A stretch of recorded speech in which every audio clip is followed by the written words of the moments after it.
અમદાવાદ અને ગાંધીનગર વાહન ચોરીના સંખ્યાબંધ ગુના આચરનારા આરોપીઓની ક્રાઇમ બ્રાન્ચે ધરપકડ કરી છે. આરોપીની પૂછપરછમાં વાહન ચોરીના 10 ગુનાનો ભેદ ઉકેલાયો અને 32 વાહનો કબજે કરવામાં આવ્યા. મહત્વનું છે કે ચોરી છોડી ચૂકેલા આરોપીએ મિત્રના કહેવાથી ફરી એકવાર ચોરીને અંજામ આપવાનું શરૂ કર્યું અને તે પોલીસના હાથે ઝડપાયો. ત્યારે પોલીસે ચોરી કરેલા અન્ય વાહનો કબજે કરવા અને આરોપીની ધરપકડ કરવાની કાર્યવાહી હાથ ધરી છે. અમદાવાદ ક્રાઇમ બ્રાન્ચની કસ્ટડીમાં રહેલા આરોપીનું નામ અંબાલાલ ઉર્ફે અમૃત રાવળ છે કે જે મૂળ હિંમતનગરનો રહેવાસી અને અમદાવાદના હીરાવાડીમાં ભાડે મકાન રાખી રહેતો હતો, પરંતુ છેલ્લા 6 મહિનામાં તેને અમદાવાદ અને ગાંધીનગરના અલગ અલગ વિસ્તારોમાં 32 જેટલા વાહનોની ચોરી કરી તરખાટ મચાવ્યો હતો. આરોપી સવારે 8 થી 10 ના સમયમાં મંદિર અને જાહેર પાર્કિંગમાં મુકાયેલા વાહનોને ટાર્ગેટ કરતો હતો અને તેની પાસે રહેલી માસ્ટર કી વડે વાહનોની ચોરી કરી ફરાર થઈ જતો હતો. ક્રાઇમ બ્રાન્ચે વાહન ચોરનાર આરોપીની ધરપકડ કરી ઉચ્ચ પરત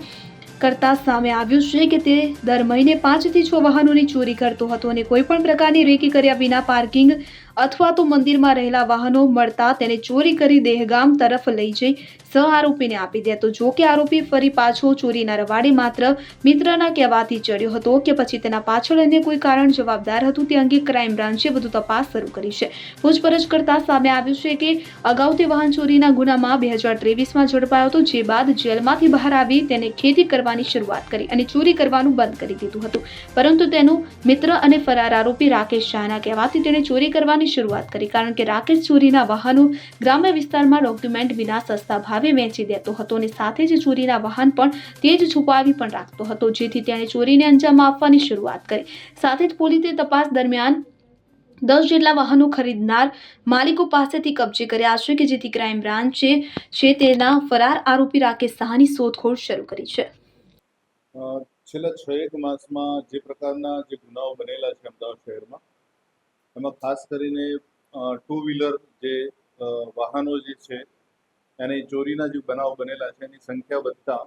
ઉચ્ચ અધિકારીની સૂચના મુજબ જે અવણુકાયેલ ગુનાઓ જે છે એ શોધી કાઢવા માટે ક્રાઇમ બ્રાન્ચની એક ટીમને કામે લગાડેલી હતી. તે પૈકી અમદાવાદ શહેરમાં જે ઇન્સ્ટોલ કરેલા સીસીટીવી ફૂટેજ છે, એનપીઆર કેમેરા છે, આ તમામની લાંબા સમયથી એક એક્સરસાઇઝ ચાલી રહેલી હતી અને આ સમય દરમિયાન એક આરોપી જે હાલ પકડવામાં આવેલા છે, અંબાલાલ ઉર્ફે બાબુભાઈ ઉર્ફે અમૃતભાઈ કાળાભાઈ રાવળ, જે મૂળ રાજપુર રાવળવાસ હિંમતનગરનો રહેવાસી છે અને એ છેલ્લા ઘણા વર્ષોથી એટલે કે 25 વર્ષથી વાહન ચોરીની પ્રવૃત્તિમાં સંડોવાયેલો છે. આ આરોપીને જ્યારે અટકાયત કરવામાં આવી તો એની પૂછપરછ દરમિયાન કુલ 32 વાહનો રિકવર કરવામાં આવેલા છે અને આ વાહનો મોટાભાગે અમદાવાદ શહેરના અલગ અલગ પોલીસ સ્ટેશનના વિસ્તારો, ગાંધીનગર જિલ્લાના અલગ અલગ પોલીસ સ્ટેશન વિસ્તારો અને હિંમતનગર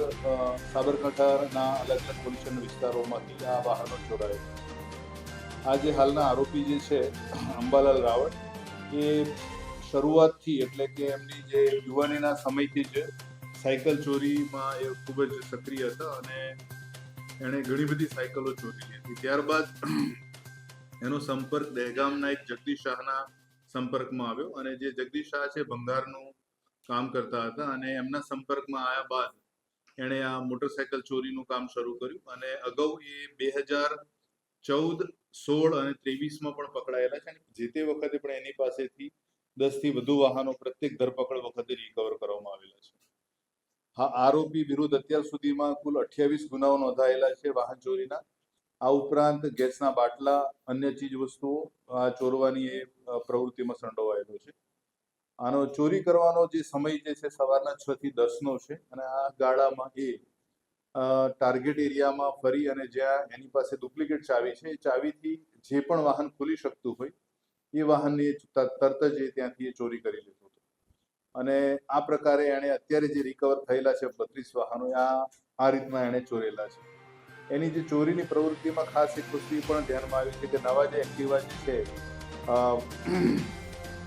5G અને 6G, જેમાં એની પાસેની ડુપ્લિકેટ ચાવીનો ઉપયોગથી ખોલી નહોતો શકતો એટલે એ વાહનો ચોરાયેલા નથી હાલમાં. એ સિવાયના અગાઉના જે પણ વર્ઝન હતા 5G પહેલાના, એ તમામ એક્ટિવા એના ડુપ્લિકેટ ચાવીથી ખોલી. 2023માં લાંબો સમય જેલમાં રહ્યા બાદ જ્યારે જામીન પર છૂટ્યો ત્યારે એવું નક્કી કર્યું કે આ પ્રવૃત્તિ છોડી દેવી છે એટલે હિંમતનગર પાસે એક ખેતી કામે લાગ્યો અને ખેત મજૂરી કરી અને એમાં સક્રિય હતો પણ આ જગદીશ શાહ જે દહેગામના છે એમનું અવસાન થયું અને એમનો છોકરો રાકેશ શાહ છે એના સંપર્કમાં, અને રાકેશ શાહે એને એવું કીધું કે તારા ચોરેલા વાહનો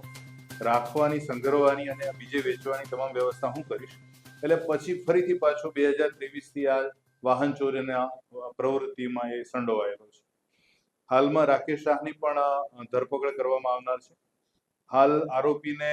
જે પ્રથમ નરોડા પોલીસ સ્ટેશનના જે વાહન ચોરાયેલા છે એના કામે નરોડા પોલીસ સ્ટેશનને સોંપવામાં આવેલો છે. આ જે આરોપી જે છે એ અત્યારે જે વાહનો રિકવર થયા છે એ પૈકીના 10 ગુનાઓ ઉકેલાયેલા છે અને બાકીના 22 ગુનાઓ બાબતે મૂળ જે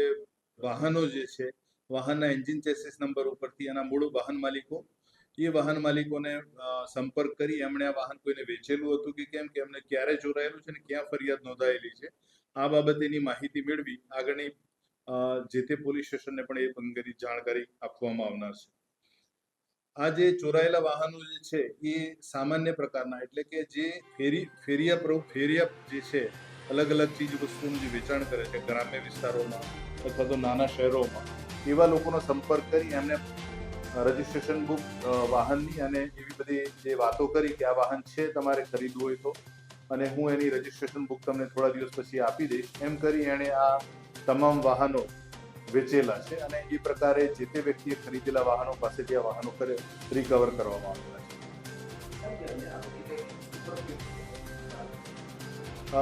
હાલના જે આરોપી છે અંબાલાલ રાવળ, એ અગાઉ દહેગામ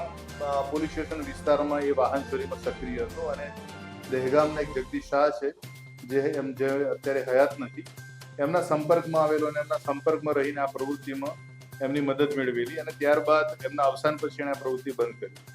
બંધ કર્યા પછી એના ઉપર જેટલી પણ ધરપકડ થઈ, એકવાર એની પાસા અટકાઈ તે દડે વડોદરા જેલમાં પણ રહેલો છે, પણ એ સતત આ પ્રવૃત્તિમાં સક્રિય જ રહેલો છે વાહન ચોરીના. ત્યારબાદ જગદીશ શાહના જે પુત્ર છે રાકેશ શાહે જ્યારે એના ફાધરનો વ્યવસાય સંભાળ્યો અને આ ફરીથી અંબાલાલ રાવળના સંપર્કમાં આવ્યા, અંબાલાલ રાવળને એવું જણાવ્યું કે તું પાછો વાહન ચોરીની પ્રવૃત્તિ શરૂ કરે તો બાકીની જે લોજિસ્ટિક સપોર્ટ છે હું પૂરો પાડીશ. એટલે બંનેની મતલબ એકબીજાની મદદગારીમાં આ પ્રકારની પ્રવૃત્તિ કરેલી છે એમણે. આ જે વ્હીકલ જે રિકવર થયા છે 10 વ્હીકલ, એ એના ગુના નોંધાયેલા છે અને એ વ્હીકલ પણ રિકવર થયા છે એ એવા જ લોકો પાસેથી રિકવર થયા છે કે જે લોકો પાસે 2 વ્હીલર નહોતા, એમને જરૂર હતી, એમની આર્થિક પરિસ્થિતિ પણ એટલી સારી નહોતી કે નવું વાહન ખરીદી શકે, આવા ટાર્ગેટેડ લોકોને એણે આ વાહન વેચેલા અને એવું ખાતરી આપેલી કે એ આ વાહનની રજીસ્ટ્રેશન બુક અને બાકીના જે જરૂરી ડોક્યુમેન્ટ્સ છે એમને પૂરા પાડશે. ખાસ કરીને ગ્રામ્ય વિસ્તારોમાં જે ફેરિયા ફરતા હોય છે નાની મોટી જીવન જરૂરિયાતની ચીજ વસ્તુઓ વેચવા માટે, એ લોકોને 10 થી 12 હજારથી લઈને ઘણી વખત કન્ડિશન સારી હોય તો 15,000 સુધીની કિંમતમાં એના વાહનો વેચેલા છે.